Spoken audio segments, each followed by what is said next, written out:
Okay. Part two. We're gonna get as much as we can in. So let's go. She says, when we were utterly helpless, Christ came at just the right time and died for us sinners. Now no one is likely to die for a good person. Though someone might be willing to die for a person who is especially good, but God showed his great love for us by sending Christ to die for us while we were still sinners.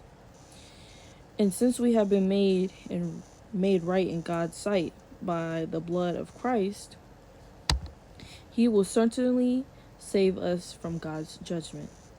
For since we were restored to friendship with God by the death of his Son, while we were still his enemies, we will certainly be delivered from eternal punishment by his life.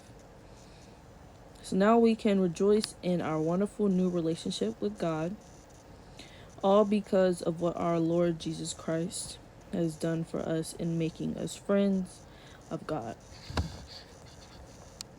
Adam and Christ contrast.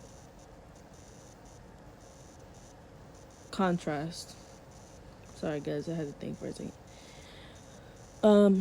When Adam sin entered the entire human race. Adam's sin brought death, so death spread to everyone.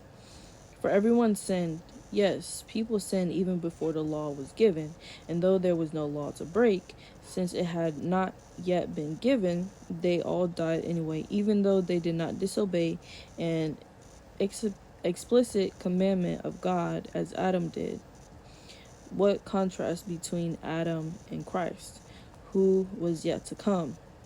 And what a difference between our sin and God's generous gift of forgiveness. For this one man, Adam, brought death to many through his sin, but the other man, Jesus Christ, brought forgiveness to many through God's bountiful gift.